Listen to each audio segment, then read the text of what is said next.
Hi, I'm Derrick Jensen. This is Resistance Radio on the Progressive Radio Network. My guest today is Charlie Brown. After years of observing how social entrepreneurs harness the power of communities worldwide, Charlie created a network methodology and practice for all organizations growing their brand or cause. His network strategy is customized for an organization's unique context, identify and activate communities, uniting the communities and organization's shared purpose. A network strategy is essential for any organization responding to tectonic shifts in identity, information, and power. His approach, community-centered design, has been featured in Harvard Business Review, Forbes, FastCoexist.com, and Stanford Social Innovation Review.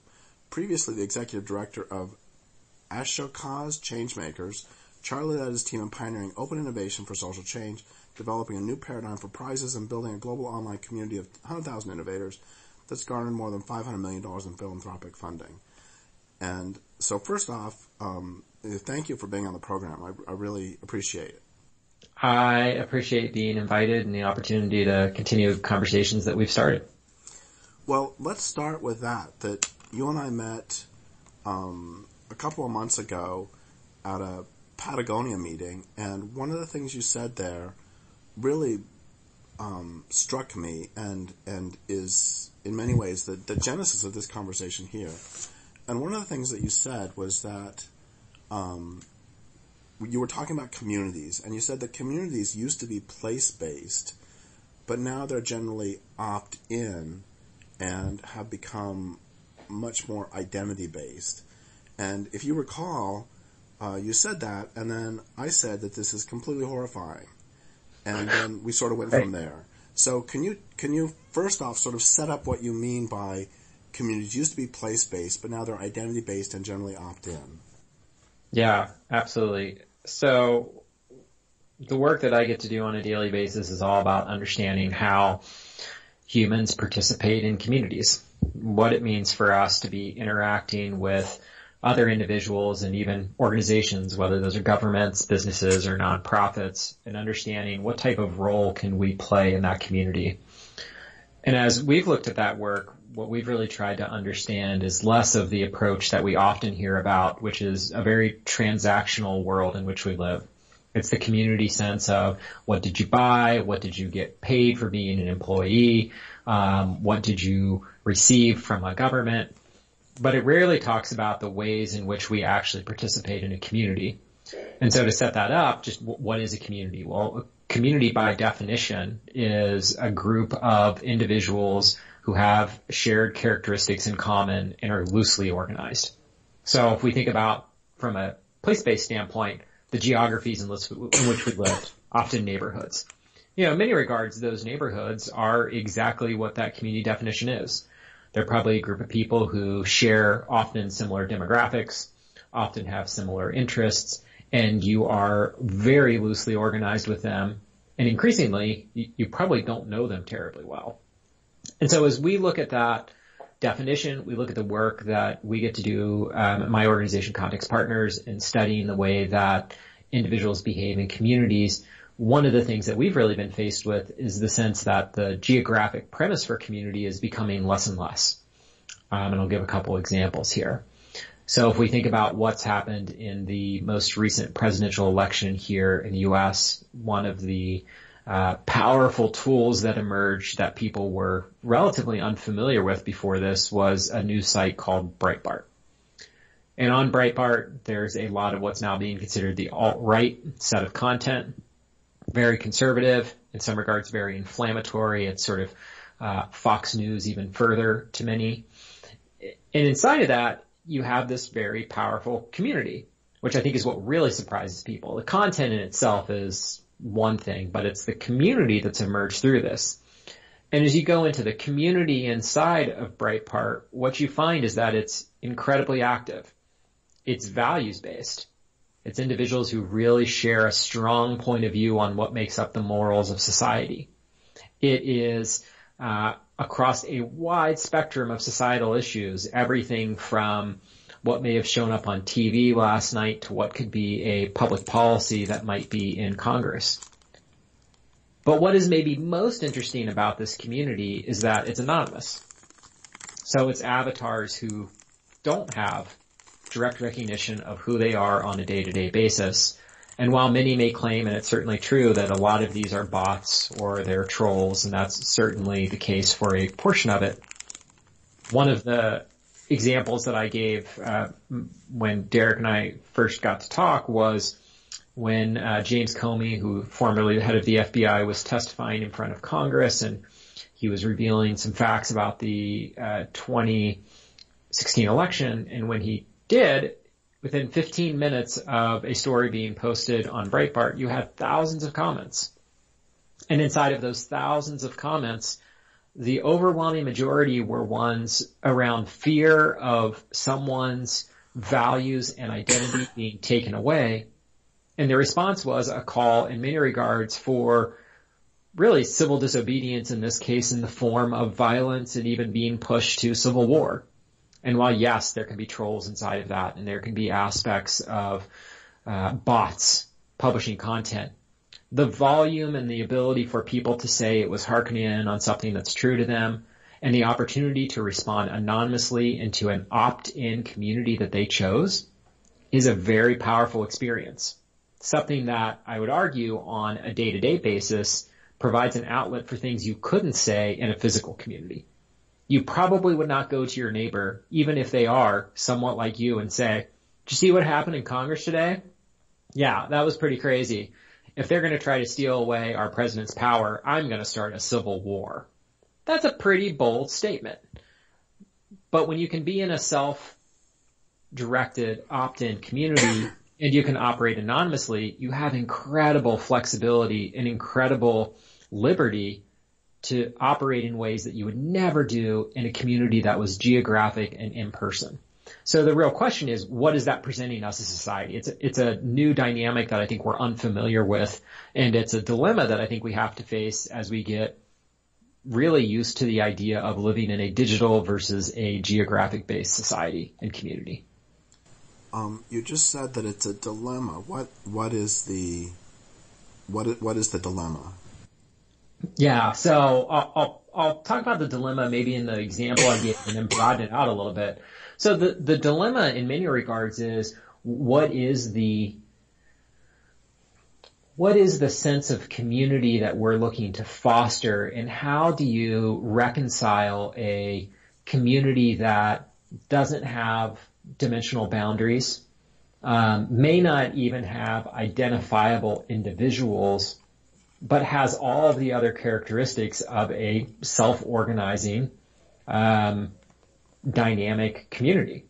So how do we treat that inside of something like a democracy? How do we treat that inside of something of starting to just understand like who is someone and building relationships with people who you're not going to know?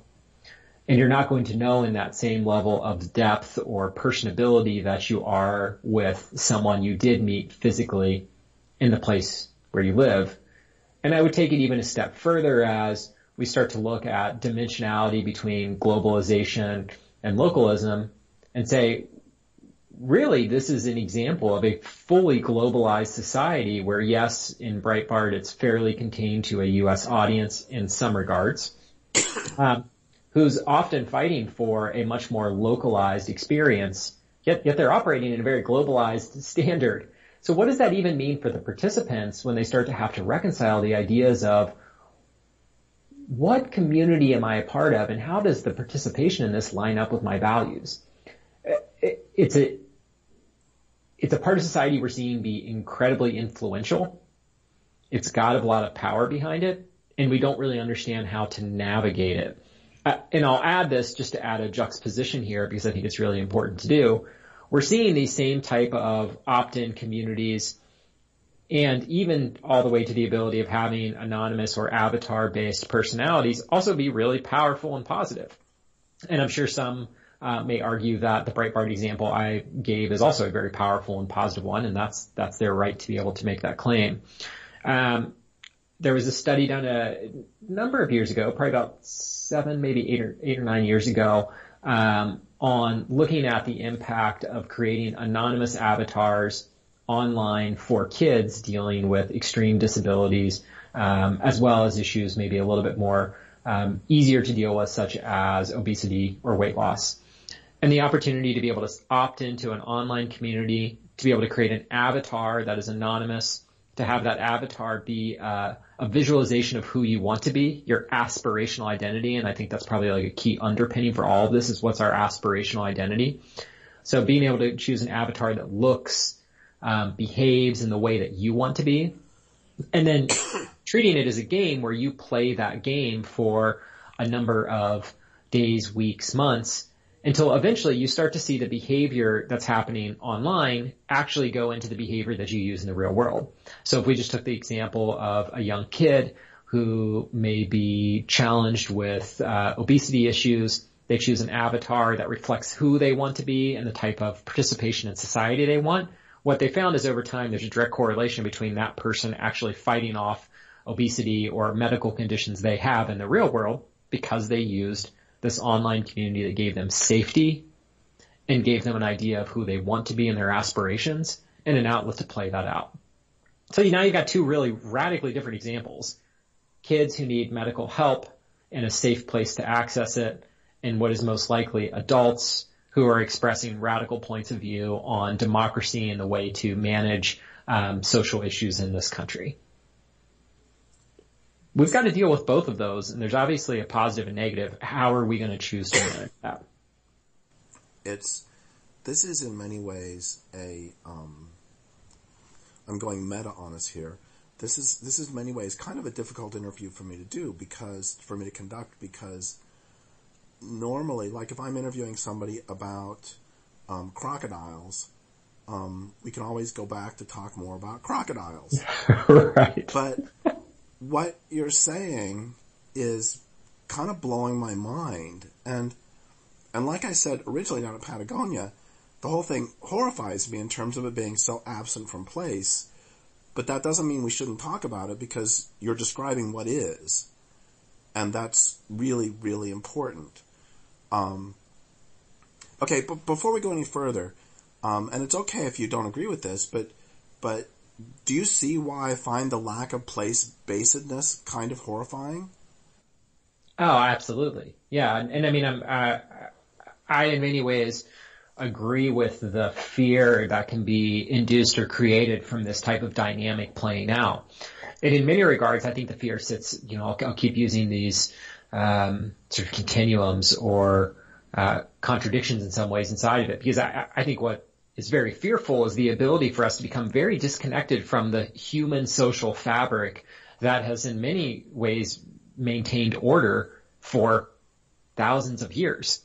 It's the ability to be in a physical community. And I have a friend here in Portland, Oregon, who's fifth generation here. And he talked about how when he grew up in Oregon, he's now in his 60s, when he grew up in Oregon, he's like, I couldn't get away with anything. Anything wrong I did, there seemed to be an aunt, an uncle, a friend of the family who would always catch me. And by the time I got home, my parents knew it and I was in trouble. There was a sense of communal nature, almost a village aspect. And that was in a city that was much smaller than it is today.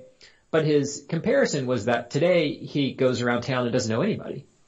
And while his kids are more grown, he starts to think about the idea of where does that social order come from? And where is the social fabric being created that is both a safety net as well as an opportunity for us as society to maintain a set of values and norms that are very healthy and powerful. And so if the case is that was once very valued and part of our day-to-day lives, for most of us, that's not the case anymore. And the modern reality of that is we walk down our streets for those of us who live in more urban environments, but I think the same can be said for many rural places, and we don't know our neighbors. So if we don't know them, who's making decisions about what's happening inside of our own communities? And what does the idea of democracy mean in a modern society that is relatively fragmented around the physical locations in which democracy is designed and instead now is globalized and virtual? Yeah, it's pretty wild. And having just said I'm horrified by it, which of course I am, at the same time, there's where I live, I see bears quite often. And some of the neighbors get terrified of bears and they want to kill them. And I don't particularly like those neighbors. It's like and on the other hand, all of the people that I know online or around the world are like, yay bears. And so there's this, I'm just sort of mirroring back to you that contradiction in my own life that, politically, a lot of my neighbors and I would disagree very strongly. And then at the same time, there's something real about it. I'm just sort of rambling. No, it makes a lot of sense. There's in this whole world of communities and networks and the idea of how we participate inside of them. There's a quote that seems to come up more often than I would have ever thought would be, and it's one by Oscar Wilde. And the quote that he gives is, "Man is least himself when he talks in his own person, but give him a mask and he will tell you the truth." And so there's this very powerful aspect to what being into a self-selected or an opt-in community gives us, because it gives us a pathway towards understanding and expressing our own truth of who we are, being surrounded in safe spaces where we can connect with others that feel the same way and explore that truth to follow its pathway in a unique environment that we wouldn't normally have. That's pretty powerful. The risk of it, though, is when you're inside of that community and it becomes a bubble in which you never leave. And I think that's what we're starting to see inside of society. And I think Breitbart is a good example of that. And there are many examples that we're starting to see emerge on the political left as well. But inside of it, it's a reinforcing world where what you want to hear is what you're going to hear. And the example that you just gave of living in a local community, which I think many of us can identify with as growing up, you were faced with other people's truths. And you were faced with other people's realities, and what you developed through that process was an ability to find compromise, understanding, to practice empathy in ways that you're not going to have to do if you can only be in a community that only tells you what you want to hear. So the fear that I have, coming back to that concept, is that we're going to start creating a society in which we have the ability at our fingertips to avoid the difficult conversations and to avoid the people that we don't want to hear. And so consequently, the communities will become incredibly homogenous, which we know from nature is a very dangerous thing to do. It becomes a monoculture in many regards. We know that inside of it, we're going to lose the sense of, who am I actually dealing with here?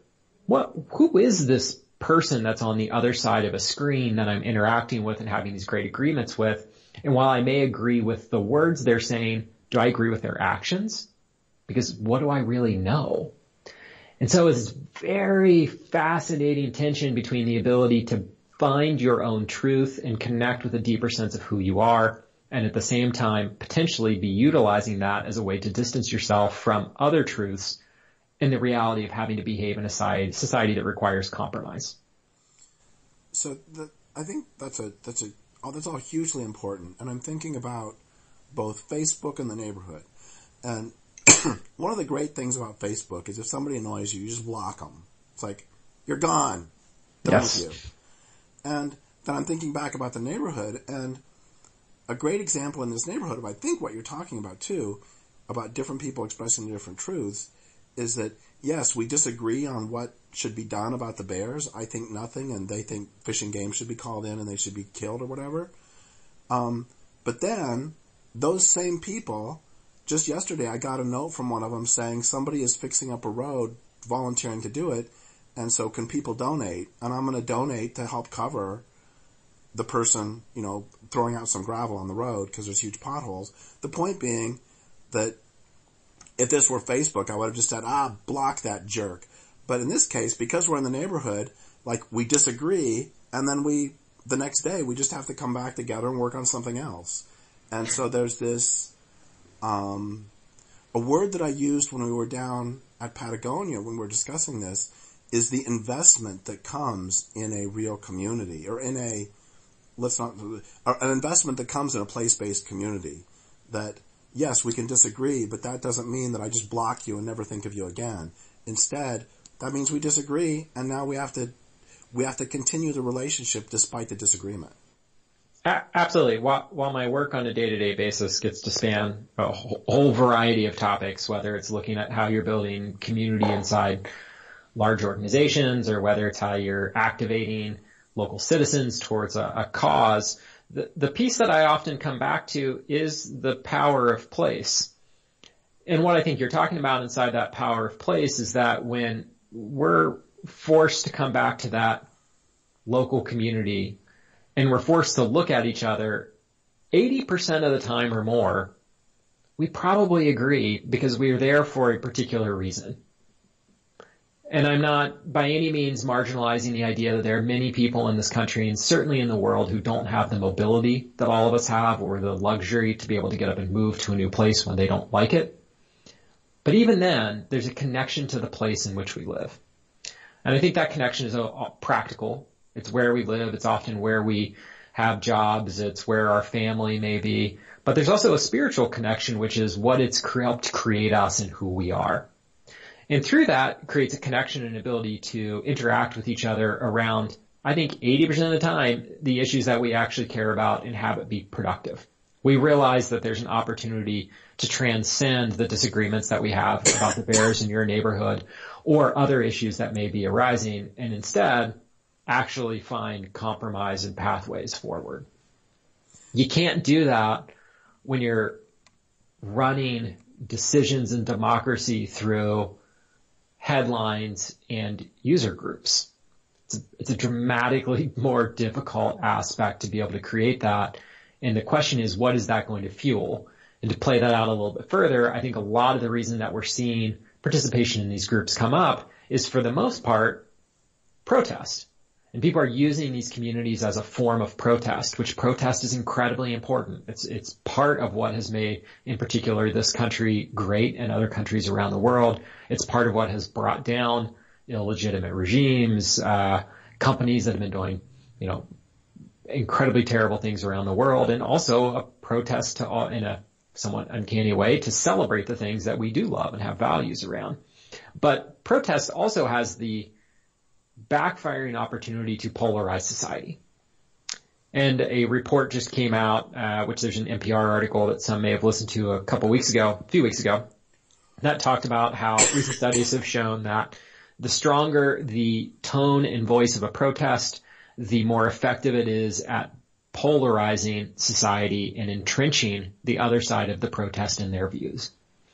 And as we see that happen in communities where they are self-selected, they're opt-in, you're being reinforced of the sole ideas that you have and not necessarily in a constructive or facilitated environment to address them, guess what? You become more polarized.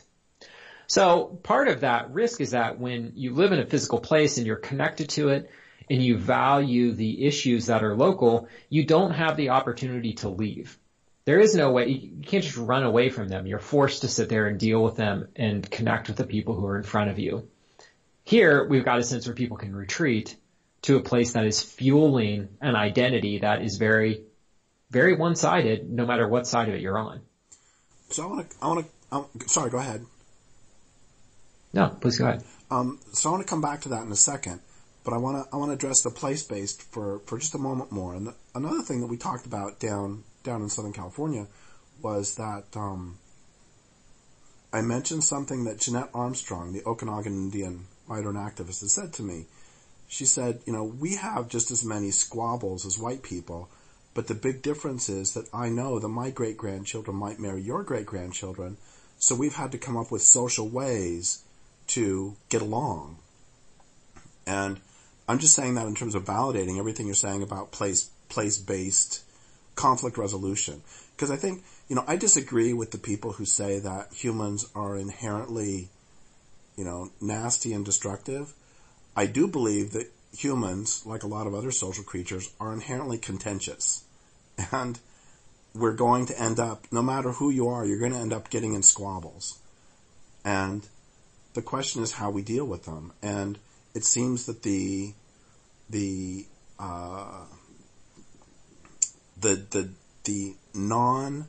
abstracted community is obviously going to have very powerful effects on how we resolve difficulties. And we could take that further and go into a very sci-fi oriented conversation today, which I'll probably hold us back from, or may not make sense to totally go there. But in some ways, are we just getting a view into what the future is really going to be like? And are we going to get a view into the future where we're actually living in completely opt-in, self-selected communities because the opportunities to engage locally are becoming less and less? And even those are becoming more opt-in. So for example, in any major city today, go into the grocery store, and what you can often find is there are more people who are paid to be in the grocery store to collect groceries for a customer who they're going to deliver them to than your neighbors who you might get to have the opportunity to casually run into. Seeing decreases in participation in formalized and organized religion, which has traditionally been a powerful convening place and opportunity for people to discuss and reconcile key points of view on issues.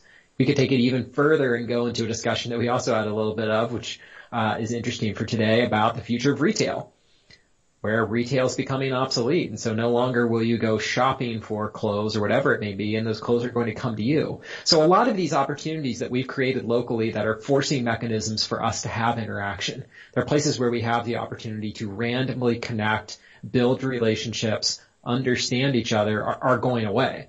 And if that's the case, is the future actually self-selected opt-in communities? And what we're experiencing is the very, very early days of a mass reorganization of society.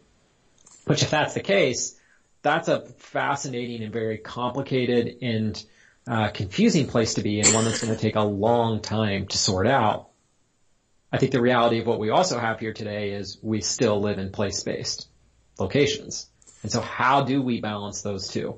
Well, you say that this is a very long discussion to be had, and I would agree, and I would also say that we, given that humans are social creatures, and given that we evolved in place-based, clan-based, face-based communities, there is almost no more important discussion to be had. This is tremendously wrenching. And then I want to say something about retail, too, because I interviewed a book publisher, about the collapse of the retail bookstore. And one of the things we were talking about is it used to be, and I experienced this when I was growing up, that you could walk into a bookstore and the person, the bookstore owner, or the people who work at the bookstore would go, "Hey, Derrick, I got another book for you. There's a book." There was a local bookstore here just a couple years ago that every time I'd walk in, he'd go, "Hey, I got recommendations for you." And the recommendations were based on his and my conversations, as opposed to the Amazon recommendations, which just annoy me. Yeah. So, and there's a question even amongst that of whether or not over time those Amazon recommendations will become so good they will make that individual shopkeeper obsolete and his recommendations actually won't seem so good, or whether or not you really cared about whether his recommendations were that great, and what you actually valued, which is I think the deeper part that you're getting at, is a sense of community and a sense of demand, that someone's interested in continuing to have a relationship with you. The studies that have been done, particularly there was a Harvard study done on men that tracked men over time period, I forget, I think it was a 50 to 60 year period. But over that time period, what they found as the secret to life, the secret to happiness, was relationships and community. I mean, this is basic fundamental to your point of being a human, is the opportunity to be in a community, to feel loved and valued, and to have the opportunity for others to know you in a way that you can't even know yourself. And so if that is now becoming science is now telling us that is true, then what is it that we are doing as a society to ensure that communities and relationships are still a valuable and healthy part of our day in, day out lives? Okay, I'm still, I mean, that I am fiercely loyal to the land and to embodied existence.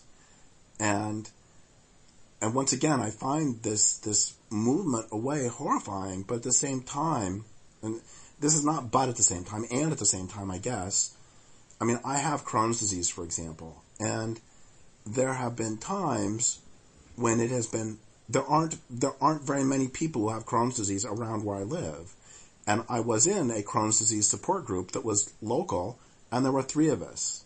And sometimes there are circumstances when, like before I started a new treatment one time, I called up the Crohn's and Colitis Foundation, and I was talking to somebody on their helpline. And I will never meet this person, but she was very reassuring and very helpful. So at the same time that I am fiercely loyal to the embodied community, and I am horrified by the larger, I'm also trying again to say that I do see utility in it, and I do see the attraction of it. Absolutely. So I think you're hitting on the conundrum that we're now all being faced with. And we can also look at behaviors which are now well reported on and known of Silicon Valley families whose parents work in high-tech oriented organizations, and they send their kids to schools that have zero technology. I mean, we're dealing with the fact that this feels like a contradiction and a concern inside of our day-to-day lives. There's camps, I think they're called Camp Ungrounded, or Camp Grounded, sorry, that Camp Ungrounded would be probably where we live every day. But Camp Grounded is for adults, and it's an adult summer camp and gets them completely off technology for, a week at a time, and you're forced to be in an environment where you're building relationships with other people who often you're meeting for the first time, you don't know. But it's that hunger and desire that we have in a society to have these real life connections. And I don't think that can physically go away, at least not for a long time, based on the way that our DNA and society is set up. Now, the opportunity that's being presented, let's take, because it's something we're both passionate about in a lot of your work, the environmental movement. The question around the environmental movement is, how does the environmental movement tap into this? How do we start to use these types of opt-in communities and tools as a way to both increase our connection locally, as well as increase our connection to the land and the nature, in which allows us some level of sustenance and touch of reality? And I think that, particularly for the movement of the environment, is very, very early days and not nearly as robust as what we're seeing on things like Breitbart, as simple and basic as it is. So there's something that we haven't, there's something I wanted to bring up a long time ago, but I got distracted by other things. And this is a jarring jump here. But, several years ago, I was discovered by The Blaze, which is maybe a predecessor of Breitbart or something. Uh-huh. It was, what's his name? Who was the guy? Glenn Beck. It was Glenn Beck's website, forum. And they discovered my work, and within about 2 weeks, I had received hundreds of death threats from right-wingers. And so there's something that you've alluded to, but we haven't really talked about explicitly, is the possibility that this anonymity and echo chamber can lead to some outrageous behavior. I'm guessing that 90% of the people who sent me death threats, if they were in the neighborhood and we were having a fight about the bears, they wouldn't have sent me a death threat. Absolutely not. It's the ability to operate from a sense of safety and a sense of anonymity. I would, question from those death threats, how many of them sent you their phone number, their address, or even their real name? Probably very few. And if you had picked up the phone and called one of them to talk about it, they probably would have been shocked. And I think that's the challenge, where we have almost a spectator sport starting to occur, which says it's okay to watch and yell from the stands, but your sense is you'll never be put on the field. You'll never have to be in there actually dealing with the repercussions of your actions. I think the second part of it is the idea of normalization, which is, as you continue to do this, which any social experiment will show us this is true, as you continue to have those strong, in this case violent statements being put out there, and more people participate in them, which is what we're seeing through aspects like Breitbart, then they start to become a sense that that's okay. And people who maybe are getting more and more adopted to it as new generations come into the fold, what they believe is that is acceptable behavior. So where is the sense, almost more than anything, and I think this is what we underestimate the value of place providing us, where is the sense of values and where is the sense of civic discourse in repercussions for our actions being played out if we live in a world where we don't really know each other and we can, in Oscar Wilde's point of view, be masked and throw the mask on anytime we want to do something that we're afraid may be unacceptable? So I think everything you're saying is really brilliant and incredibly important. And I guess part that I haven't brought into the conversation yet, that it seems to me that this is also part of this culture's long-term movement away from the embodied and away from place. That you get, at one point, even not that long ago, communities were still place-based, and one of the things I talk about is that I realized years ago that I touch plastic more often than I touch human flesh. And I have more relationships with machines than I do with wild plants or animals. And this is part of where my horror comes in, but I understand again the utility of it. I understand how cool it is to be able to have this conversation with you over Skype. And right. I very much enjoyed walking with you that evening in Ventura, and I'm enjoying this conversation too, which is great. But I still recognize it as part of, not this conversation itself, but the fact that we can do it technologically as part of this crushing movement away from the body. Is that making sense? Absolutely. And some of the things I think we're going to start to see, which should be really fascinating and hopefully exciting, is senses of, let's say, augmented reality. And there's a whole societal discussion going on right now about virtual reality versus, I don't know that there's a lot of people talking about virtual versus augmented reality, but it's out there. And most of us think of virtual reality as that in the future we're all going to sit around in chairs with headsets on, staring into a screen, interacting with each other virtually. And while that is possible, I think what's more than likely is that we could see ourselves, if we take the decisions as a society to do so, in a place where the touch of the machine, in many cases the handheld device, out in nature is going to start to educate us about things. It's going to start to give us information. And that information is going to tell us, well, what plant am I touching? Is it safe to touch that plant? Could I eat it?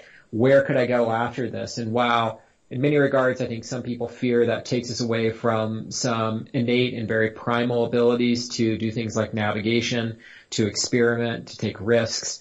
I think the other thing it does is it opens us up to a vast amount of information and exploration about what's possible.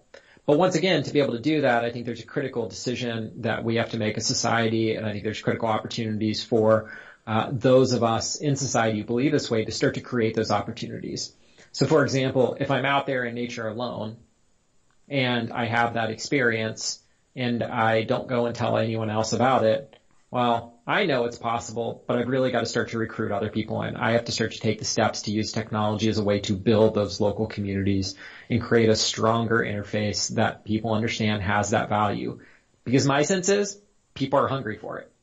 I mean, that's what social science tells us, is that people are hungry for real life experiences, and that's what actually creates a sense of happiness and well-being. And so if that's the case, I don't think that's going to go away, but we have a decision to make about how far are we going to go before we choose to accept that reality, and how hard are we going to make it on ourselves as a society to realize that technology can be a simple opportunity for us to not self-select into the communities who just believe what we want to believe, but offer us a pathway towards a shared truth and really a shared purpose. So we have about 5 minutes left, and that seemed like pretty much your sum up statement. But if Are there some things that you've wanted to say about community that I've not given you the opportunity? Sure. Well, I could talk about this stuff forever because I love it, and it's, what I've chosen to do with my life in many regards. But just to play on a couple other things that, maybe we could have talked about out here today is how some of these communities that either can strike fear or excitement in any one of us at any one time, that there's a bit of logic to this stuff. And there's a little bit of a method that sometimes I think we overlook amidst the magic and the myth of the way we like to believe society occurs. So when we get to go and look at communities, a lot of times what we're studying is the behavioral response of a social environment. We're looking at how do people interact together to achieve something collectively that they could not do alone. How do we really create something shared? And inside of that, some of the things that we often find is that the most effective communities obviously have a very clear purpose. They understand, why are we coming together in the first place? What is it that we've all felt deep in our hearts and our minds, and finally someone's articulated it, and now we say, yes, I want to be a part of that. I think when we talk about that stuff, most of the time we associate that with big religious and spiritual or social movements, the sense of really finding other people who share your values or an expression of an identity you have.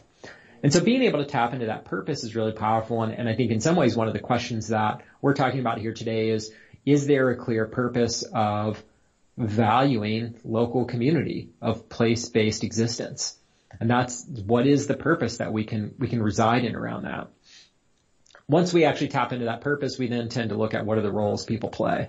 And as we think about the roles, once again, I mentioned this earlier, there's too much of a framework that it's about transactional environments. What are you going to buy?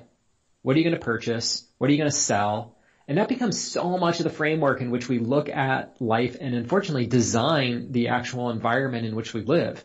The transactional nature that we have with each other is incredible. It is the dominant force.